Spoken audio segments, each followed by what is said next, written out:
Welcome back to another episode of the TFR Podcast. We are back for our first episode of 2026. It's been a couple of months probably now since our last episode, and we've enjoyed a bit of a winter break, and we've already had a shakedown and two kind of preseason tests ahead of this new F1 season in Bahrain, and then obviously the shakedown was in Barcelona. And I'm joined today by two guests that have been on the podcast before. We've got GVKP on the right-hand side there, and then down at the bottom is Tudor joining me as well. How are we doing, guys? And are we all looking forward to a new season of F1? It's a couple weeks, or less than 2 weeks now, actually, until round one in Melbourne. So this is it. It is pretty much a matter of days until the first round. Then we're going to get straight into it. I'll go with you first, Tudor. What are you looking forward to the new season, basically? I definitely am. I think it's still a week and a half until we have our first race in Australia. But yeah, after this long winter break and more tests than a usual season because of the new regulations, yeah, I've been waiting for a long time so I can finally wake up at 4 a.m. to watch the first race. I know it's not an easy one, is it? It's literally the first race of the season, and for us Europeans, shall I say, it is like the hardest one probably to get up of all year. I mean, maybe Vegas runs it close because I think that might be around similar kind of time.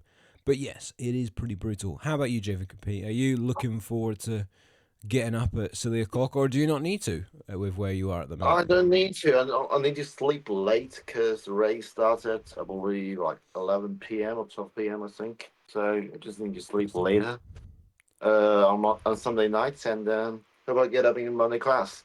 And yeah, no, but I'm really, really, really looking forward to the new season. Yeah. Yeah, I think that's the thing. It's so different this new season. We've got really, I feel like, complicated regulations that the FIA have introduced. We've got new engines, we've got new aero regulations, and we're kind of expecting this to throw a few curveballs in place. We've got two brand new teams, and obviously we've got Aston Martin as well with a new kind of Honda engine and Adrian Newey at the helm as well. So we've got plenty to get through in this pod. And I think we're going to start at the front of the who we think is looking best ahead of this brand new season. And I'm sorry to disappoint the listeners if they're expecting, if you've been under a rock and you've not watched any of the testing and you're expecting, are they going to say some new interesting teams at the very front of the grid?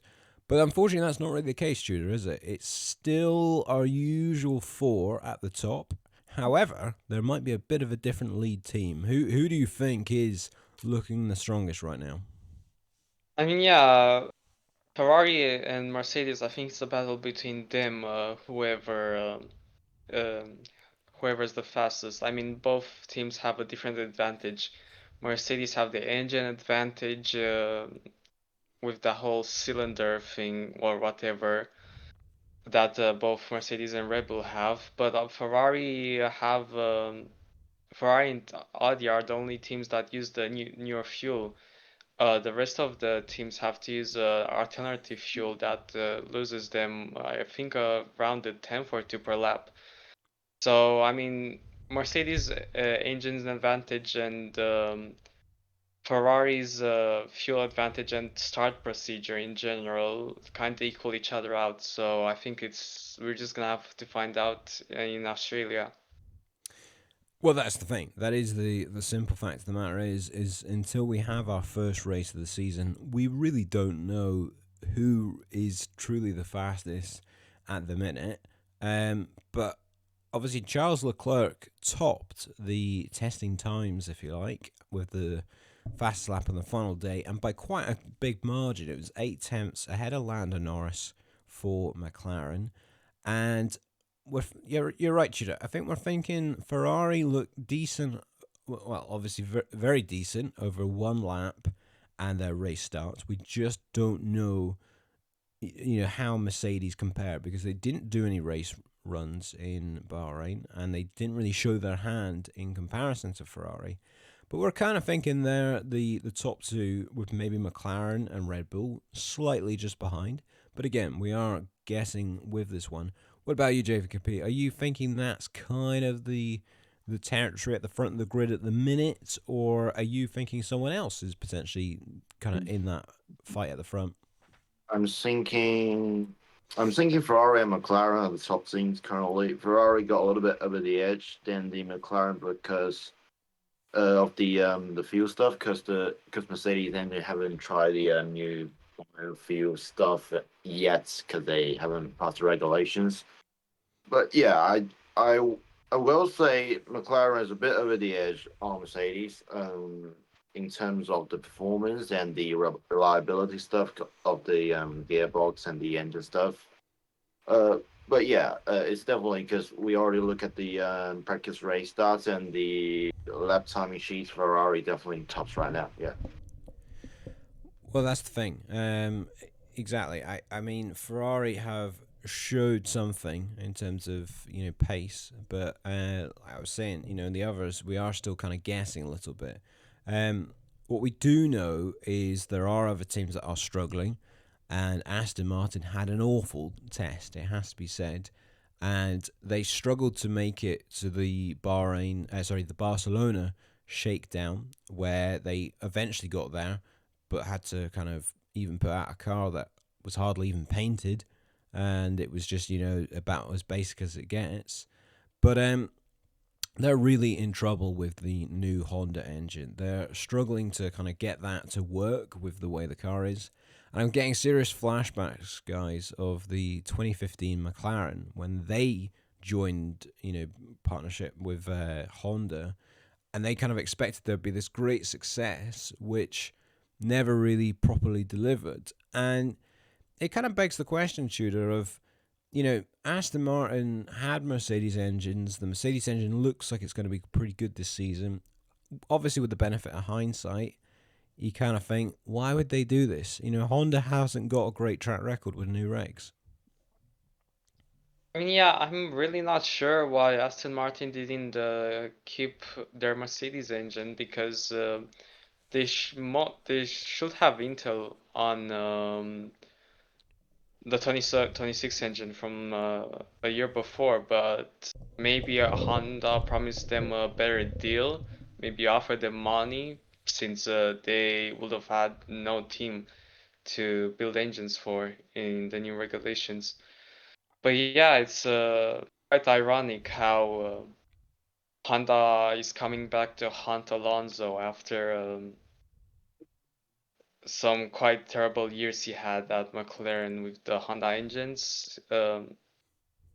He was excited to finally have Newey as his aerodynamics engineer and even as a team principal. But it seems like in a regulation that's more based on engines, Newey's design of the car doesn't help that much since they're still like 4 seconds off the pace. And yeah, Honda with a really terrible engine. We even saw pictures of Lawrence Stroll at Bahrain after the tests, walking really disappointed to his cars. I mean, Honda only did 128 laps, while Audi did 357. That's almost triple the amount. Honda having way more experience than Audi, which is its first year of making engines. Yeah, I think that's the point. And I think, in fairness to Adrian Newey and Aston Martin, it looks like it's more of a Honda thing. Like, they've just not really managed to get a grip of these new engines and how they are basically like a 50-50 of, you got the internal combustion engine and then the rest of it being electric, and it's much more of a proper hybrid now in terms of the way it is. When before, obviously, it was more like, I'm pretty sure it was like a 70%, 30% difference. And yeah, I think, like, we'll see. At the minute, they're saying apparently they're 4 seconds off the pace, which is pretty shocking. And they're just about going to make the 107% rule if the race was obviously this week. But We'll see. They've got a 2 weeks kind of break before Australia to dive through the data, and we'll see if they can get on top of it. Is this maybe JVKP going to be something where Aston Martin could come strong later in the season, and that actually it looks like there's a good car there, but everything just needs to come together, and they'll find the pace? Or do you think this is a bit of a doomed thing that it's had such a bad start that they can't actually turn this around, a little bit like McLaren in 2015? Well, I think they're now in the they're not kind of like quite literally like McLaren 2015 because the whole package as a team is good. It's kind of like 2007 Renault. You got the all the teams crews are right, all the pit stop are right, but you just don't like you don't click together. You don't build a good car. Also, I don't think Adrian was given enough time to build this car. So they say they were like off the progress. So it's kind of understandable, and he changed his philosophy as he said on the last minute. And the Honda issue, I think they were troubled them for like quite a long time because the last time Honda get this problem, I remember because they want to build a kind of like a zero size engine so that they can create a ultra coke bottle at the back of MP430. And this is the same. This is the same. Like the Honda trying to build an ultra small engine again, and it overheats every time. And also, I think it's not just the engine; the gearbox also have issue of when harvesting energy. Because I remember it was day one of dating Bahrain when Lance Stroll crashed. He Yeah. downshifts and there was no power, and then he clicks on it just over revving too much. So that's why he crashed. I don't think it was like a hit himself error. So loads to work for them, and I don't really think they will recover this year, to be honest. Well, there you have it. You don't think they're going to recover this year? I mean, what a shocking thing, though. I mean, like there was such good hope about them. I'll put it out there. I thought they were going to be one of the top teams this season. I thought the way that Honda engine was with Red Bull, Adrian Newey, Fernando Alonso as well. It's all coming together. But if that's what we're saying, that we almost might write them off now.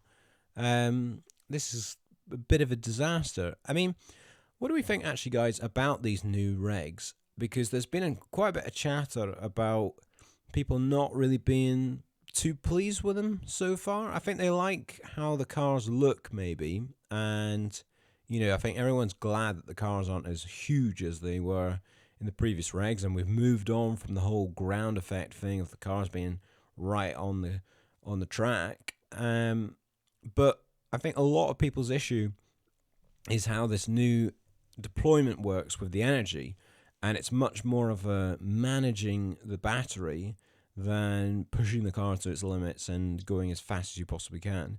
What do you think about that, Tudor?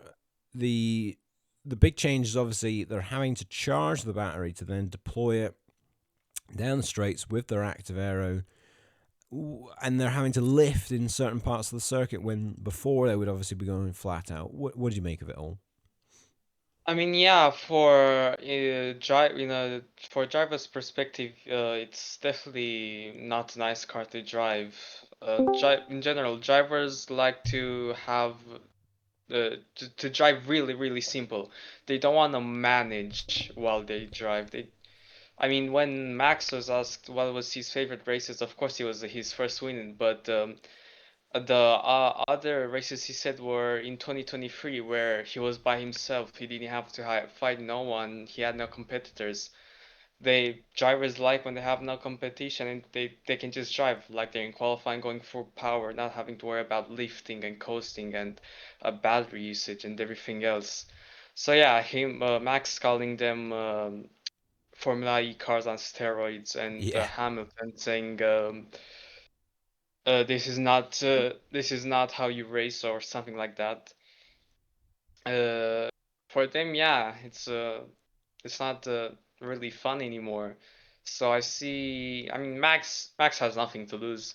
He can next year he can just either retire or go to another racing series, which I think that's my prediction. This might be his final year. because the Yeah, cars are not the way, not friendly for drivers. But George said that for the fans, nothing changes. It's still as entertaining because they don't have to worry about driving. yeah, yeah. No, he did kind of have that scathing review of the new regs. I think it was literally after the first couple of days of testing where he said, yeah, like you were saying, Formula E on steroids, and the worst kind of regulation that he's ever had to be an F1 for. And we've not even had a race yet, which I just don't think is a good sign. And Alonso said the same thing, and I think some of the other drivers also probably agreed with him.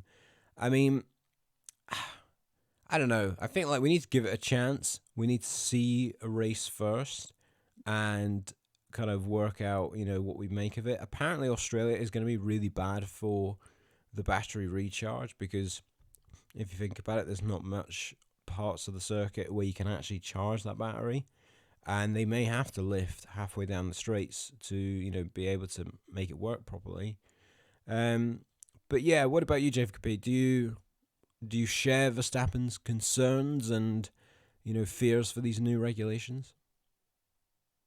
I kind of get his concerns, but not kind of in a way he said it. He said it like it's a Formula E on steroids. I kind of don't agree with that. It's kind of like, for me, it's kind of like whack. So you have to put your energy in a certain level, and that's it. You have to make it in a certain level, and that's it. There's nothing else you can do. Otherwise, you're just going to be clipping so much. You have to. The thing that is said about downshift, it's kind of like, to be honest, kind of like F124 game, if you guys remember. You have to like put it in nine, and you have to double shift. It's kind of sound like that kind of stuff. And the only difference is they can't charge that quick like us. But yeah, I get his concern, but I do think it's getting better than previous years because the car is getting smaller, it's getting lighter. This is obviously a good sign. I'm not worried about that.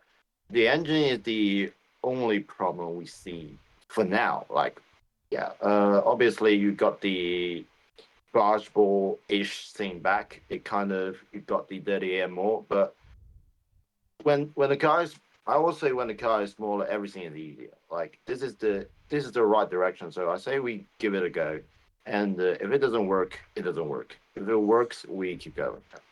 Yeah, Exactly. Let's go at it with a positive attitude because who knows? We all might be wrong, and Verstappen might be wrong, and actually these regulations work really well, and it actually creates interesting races where, yeah, you'll see overtakes kind of where you wouldn't expect them. What do you make? I'll go straight back to you, JVKP. What do you make of the new active aero, movable front and rear wings? What do you make of that? Because DRS is gone now. We don't have DRS anymore. We've got these new. I don't actually know what the term is. Is it just active aero? I don't think there's a replacement let's like just call DRS. it active arrow Active because aero, yeah, yeah. let's just There's call there's no it. Yeah. fancy name yet. But my I'll put this. How about this? My fear for this is if you break your front wing, are you out of the race now? Like because will it be able to still work? And obviously you can change front wing, and obviously that'll continue to work. But if you like try and keep going with it, and it's broken and it won't work, I mean, how's that all going to work? I mean, I don't know. I think I'm not a fan of it. But what do you think of it? Uh, when they introduced this, I was kind of quite happy to have it, but I don't like the way they implement it. I thought they would put it like 2011. You can like open it and close it at any time, any point or any track. I kind of like that more. And I that was in didn't. quali. Yeah, that was in quali. Yeah, but I don't think it should be like in a certain area you can only open that. But it's what it is. Um, but I don't think it will like the front wing have to be fully broken to make this doesn't work. I think because I believe it was it was like a hydraulic stuff, like it was hidden in the nose cone of the front wing. So it was, as long as the pillar in the nose cone doesn't break, I don't think it will be broken. So I think that bit should be fine. But the main trouble is like what will happen in the west? Like, do you Mm. like obviously you don't let the rear wing open, right? But what about the front wing? Like you have to have some thoughts about that, obviously. So Yeah. yeah, let's see how they implement it. That's the issue. I think the What? idea itself is good. So Yeah, exactly. What do you think, Tudor? I mean, I really liked the kind of different innovations with this because Ferrari obviously revealed towards the end of the test their striking new plan where the rear wing kind of opens, but it kind of folds back over, and flips around. It's like got a I'm probably overcomplicating that, but it just basically spins around and then, is an even wider. Wait, I mean, do you like all that stuff or do you think, bring me back DRS? I mean, many people wanted the hours gone because I mean, it made overtakes pretty much only happen onto straights and not around corners. People, I mean, there was no reason to overtake around the corner because the DRS straight would come up next and it would just lose that place. And many just overtakes kind of got robotic because you kind of predict when they will try to overtake. But I mean, yeah, active area seems just like a different form of DRS. It's mm, I don't. I find it's this not really the same, but it's pretty much the same concept for me, and I think it's gonna be used the same. But I think overtaking more is gonna matter now with the whole battery modes like overtake and boost instead of the active arrow. But yeah, and Ferrari's quite shocking innovation. I mean, the Ferrari engineers that came from endurance racing definitely came up with some stuff. It was that rotating rear wing, which only got 4 laps of testing, so we don't know if they stopped because it was just bad, or maybe they found something really big and they didn't want to show the world. But yeah, it was that and something on the exhaust that pretty much the exhaust fumes they got guided towards the rear wing, which it made it have more downforce. So yeah, with this whole activator thing, I'm not sure yet. So I think we'll actually have to see its usage in a race to have an opinion on it. Yeah, exactly. And the key difference, again, if people don't kind of really properly understand how the new active arrow works, is obviously they can use it at any point during the lap. It's obviously you're not going to use it in a corner, but it's should allow more variation in where people overtake. I think some people's criticism of DRS is it was so powerful that you could literally, if you're within DRS, the overtake's done and you're ahead of them before the corner. But also it's just a bit stuck in certain parts of the track where there's other bits of the circuit that could get opened up as another opportunity. So we'll see. I think Australia will be interesting, how it works there. But then I also wonder, like places like Monaco. I mean, how the hell is it going to work at a track like that where, you know, I mean, yeah, I don't know. It could maybe benefit that, but then it might, almost be a bit of a messy thing to have at a track like that. So we'll see how that all plays out. We better talk about a couple of new teams that are on the grid. We have obviously Audi that have joined the grid, who have basically just bought out the Sauber team, and it's became Audi with an Audi engine and everything, and also a second American team in Cadillac who are using a Ferrari engine this season and then will build their own in the future. What are we thinking about these teams there, guys? Because we'd say Audi probably have had the much better first, outing, if you like, in F1. Again, we haven't had a race yet, but on the eye, it looks like they are a lot more competitive than Cadillac. Would you agree with that, JVKP? yeah, I'll say Audi because obviously they already have a foundation before from the Sauber. Sauber already like get their progress in 2025. As we can see, team is like reconstructing a bit, but yeah, they're going to arrive process progress, and uh they got the fuel done first. I was kind of quite impressed by that because they are like a new engine manufacturer. Because I don't think it was an easy thing to do. And I remember also I saw the news. They are not they're not like overweighted, so that was Mm. also pretty impressive. And the lap time seemed very good. Also, the gearbox should be good because after Max tested the so-called first gear downshift technique, Audi was the first one to do it, and they seems like the only team that is not struggle with it. Because other team you have like this kind of clipping issue when over revving issue when you come to first gear, but they don't. So it was quite impressive. Cadillac, on the other hand, they got enormous amount of work to do. To be honest, Mm.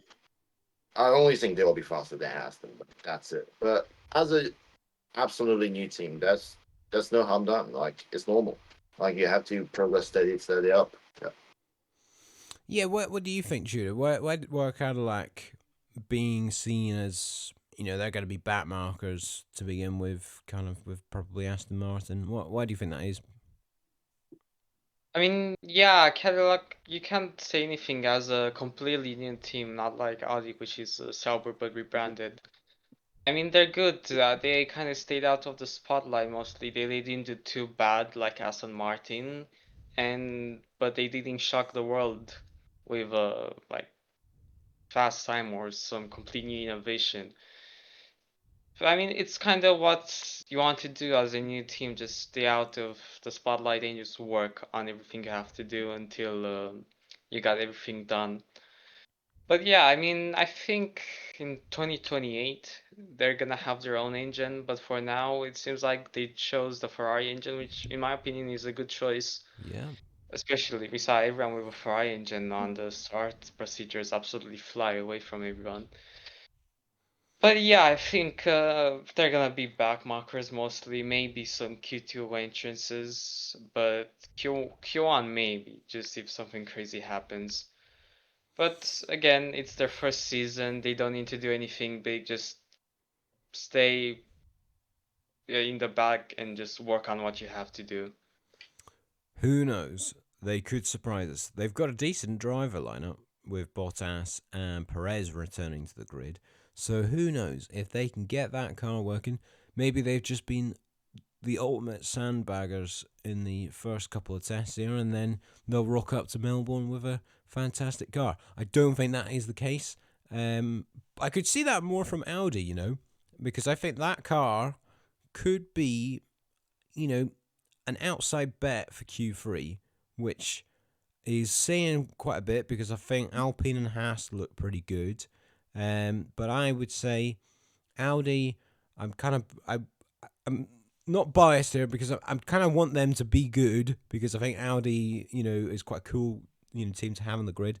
But I think, yeah, they could definitely, spring a surprise potentially this season. I'm not sure on the liveries though, guys.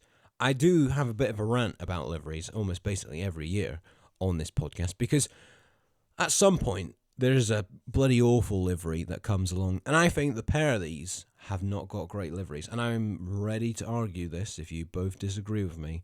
But to start off with, I think the Audi is a complete mismatch, and then the Cadillac being two split liveries, I have no idea what's going on there.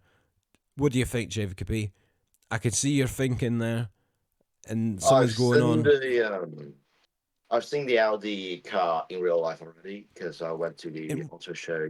Like Toronto Auto Show, Audi brought their like a show car. I really? saw it. Yeah, like it looks way better in real life, to be honest. Like at first glance, a picture, I was definitely not convinced. My attitude is just a you, but in real life, it feels way better. But I'm still not convinced with the Cadillac one. But I'm not with the same reason. I kind of like the Cadillac was a bit more colors. It was a bit dull, if you know what I mean. Mm. Like if you put a dash of red or a dash of yellow on it, it should be Yeah, better. But something. it's all white, all grey, all black. Like where are the colors? Like you know what I mean? Exactly. Yeah, Well, yeah. But they're in Audi better. Yeah, WEC and their yeah. They're always hypercar, pancake. yeah, it's all Yeah. sorts of different colors. So what's going on? Black and white. I mean, so much of the grid this season is either white or black. I know I'm having a rant here about liveries for crying out loud, but it's like, where is the variation? What do you think, Tudor? Are you a fan of either of these liveries, or can you hear what I'm saying here about the lack of color on the grid? I mean, yeah, I can understand the people complaining about the lack in color, but in my opinion, the Alpine livery is disappointing, but it's not bad. It's the same livery as the show car that they showed us weeks before, just without sponsors.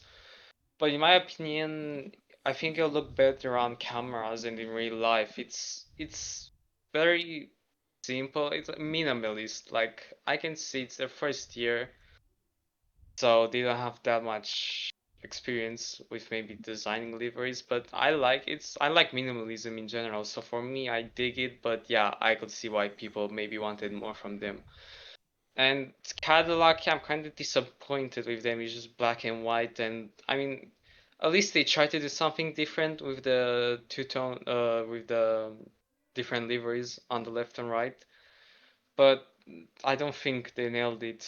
Yeah, I saw a concept livery of the, well, someone made a concept livery of the Cadillac with a lot of yellow, and it looked really good because one of their hypercars, as you said in WEC, it's mostly yellow and it looks really good. I mean, Cadillac is known for their yellow, so I'm kind of disappointed that they just went for black and white, not even a touch of yellow.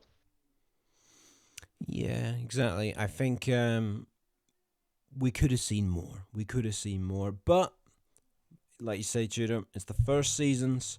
We can't get ahead of ourselves here. There could be better to come, or I'd like to think so. There's better to come down the line, and yeah, I don't know. I just think like even like Audi, if they just left that as the grey all over, at least that kind of looks kind of like the Audi of other stuff. But for me, it's like it looks like there's two different liveries going on there, which like the back of the car is black and that's it, and then there's just this solid line, and then the rest of the car is a different thing. But I don't care if the car is quick or competitive, I'll take it. So to round things off then, because there's probably not too much else to add because we don't really know who is properly where before we actually have the actual first race of the season, because we don't understand the fuel levels and all sorts of other things from testing. I want a prediction from you guys. So we've said our front four. Are we saying Ferrari's the quickest at the minute? Are we putting putting money on that, or are we saying Mercedes are quickest at the minute? What do you think? I mean, honestly, I am a Ferrari fan, but I don't want to jinx it again because every year it's Ferrari, Yes. it's our year. This year's our year. But just don't want to jinx it because I mean, Ferrari looked promising in many preseason tests, but then their whole season was kind of lackluster. So I would say Mercedes for now is the most promising, but I am hoping that this is finally Ferrari's year. Okay. But Okay. yeah, What about you, JVKP? Are we buying into the Ferrari kind of hopium here? I will say we will have a battle like last year because I honestly think McLaren should be the quickest before the 16:1 ratio stuff got implemented to the Mercedes engines. But afterwards, I think Ferrari should be quickest. So we might see a thing just like last year, which Charlotte or Lewis bounced back at the last minute, and it'll be tight in the end. But yeah, we'll see that. Yeah, I'd agree. I think Ferrari look quick. I do think so, and that's kind of yeah. I'm very hesitant saying that, but the car looks, you know, like there's no dramas there, which I think is a good thing. Like usually you can kind of see if there's something going wrong with that car. On McLaren, a little bit of a, like a dark horse here, or because like no one's saying, they're the reigning champions on both drivers and constructors, but no one's saying, oh, McLaren are the best here. Is that because they're a customer team, maybe, GVKP? Is that why people aren't saying McLaren are the best?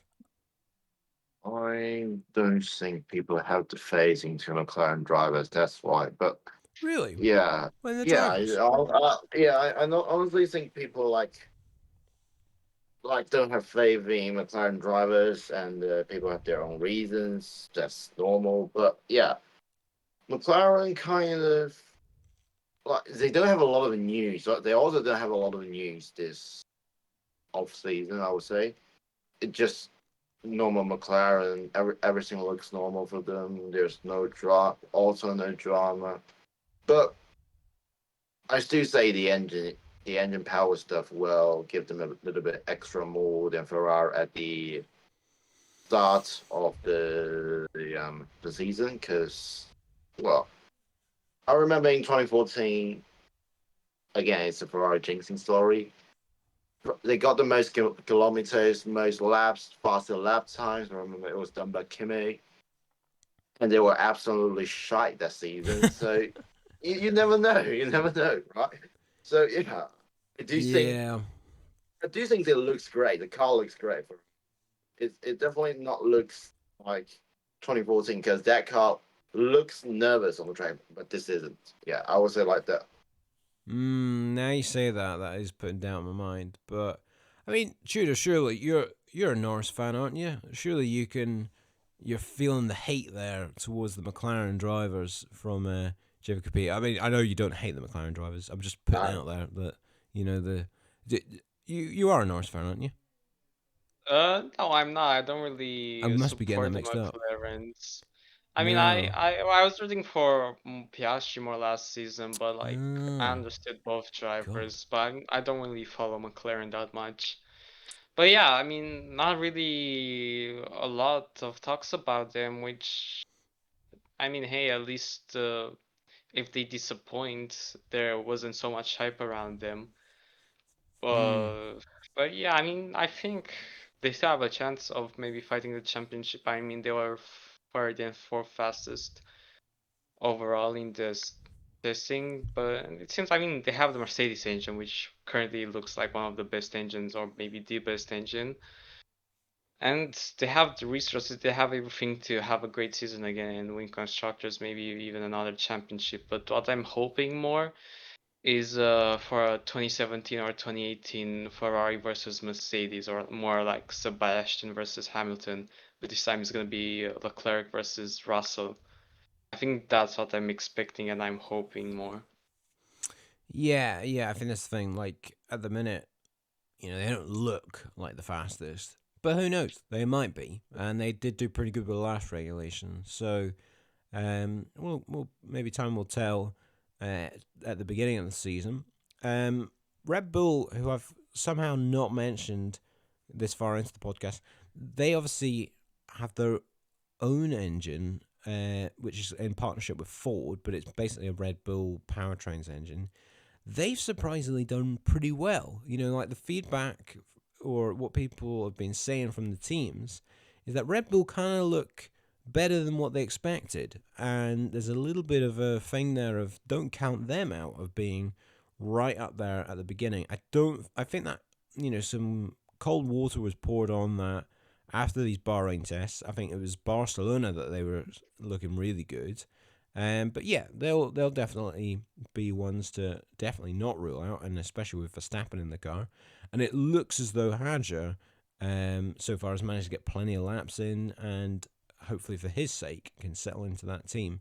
The other team I'll probably talk about is actually Williams, because Williams missed the shakedown in Barcelona, which it was already giving kind of throwbacks to when they struggled to make testing before, when they were, didn't have the backing from the big sponsorships that they have now, and they were just a real stuck at the back kind of team. But they made it to Bahrain, obviously, but they seem, I think the rumour going around JVKP is that the car is very overweight, and considering how they were last season, where, they were probably they were the fifth best team on the grid, they might not be that this season, particularly at the beginning. What do you think? That's maybe the case, or is there more to be revealed with that team?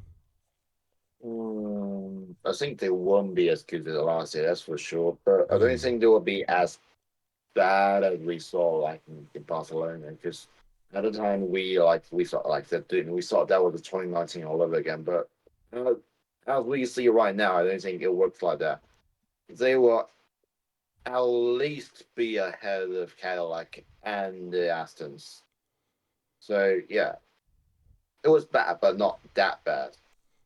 Yeah. It was like acceptable bad, like I guess it's not. surely if they're overweight, then I mean it's bad, but I guess by the It's time they easy start to upgrade.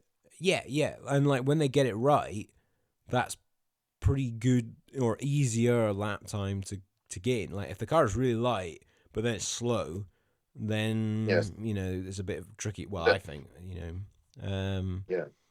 and so yeah, we'll see. It looks like Alpine and Haas look pretty good as well, but again, this is all early days. And like I say, there's probably not too much more we can add with that. So we'll be back though next week probably to kind of do our proper preview of the season and predictions as well that we always seem to get horrendously wrong because we do those things before we've even had a damn race. But I'll get one last thing from you guys, and you can make it one word if you want. But who's going to be on pole in Australia? This is extremely early to do this, but Tudor, I can see you thinking away already there. Who will be on pole and at the front of the grid come Melbourne in a couple of Sundays' time? I think it'll be Leclerc. See, there we go. The Ferrari. It's coming through now. It's coming through now, the Ferrari hope. Go on, why? I mean, he was fastest in testing. He looks fast in general in quality pace. And I mean, it's either gonna be Leclerc or Russell, in my opinion. That's gonna be the options for pole. And because I'm a huge Leclerc fan and Ferrari fan, I'm gonna The bias is coming through. get on Is that what you're the saying? I'm gonna get on the Ferrari Hopian train and say Leclerc's gonna get pole. JVKP, do you agree? I will say George. Okay. George is like his quality is always kind of good in Australia. I don't know why, but it's kind of his thing. But yeah, I do think George can win, but I'm not really sure about a race win though. I don't think he'll win that. I think there's quite a bit of pressure almost on Mercedes now. Everyone thinks they're the favourite, but before even testing, everyone said that, oh yeah, that car's going to be great. And I think there is going to be an element here of some people could be a bit surprised where it's not going to be dominant like 2014 or anything like that, or we at least hope it won't be. So yeah, I'm going to agree with you, Tudor. I'm going to go with Leclerc for pole. And we'll say all this, and then Ferrari will get knocked out in Q2 or something stupid, and then we'll be set for more disappointment this season. But thank you, though, guys, for joining me on this kind of slightly different review podcast of preseason testing. Like I say, we'll be back next week for another episode of the TFR Podcast, and we'll be looking ahead of the season ahead, and there's even more things to discuss with new tracks this season, and obviously many more other things to get through. But if you enjoyed this podcast, if you're watching on YouTube, do subscribe to the channel and like the video, and if you're listening on your audio platform of choice, you can obviously follow us on there. We'll see you next week.